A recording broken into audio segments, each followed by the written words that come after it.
Hello everyone, today I'll show you how to rename or change a bookmark name using PDF XChange Editor. Open your PDF file with PDF XChange Editor. Now select Home option and here you will find this bookmark option. Click here and there are three bookmarks, this one also this one, and I'll change this first one name.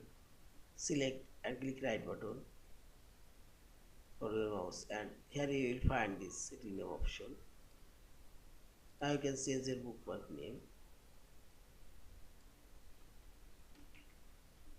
Page 1 and see this. Also I'll rename this bookmark.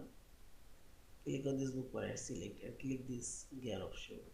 Here also you will find this name option, text, and also double click on this bookmark and select. You can change and rename it.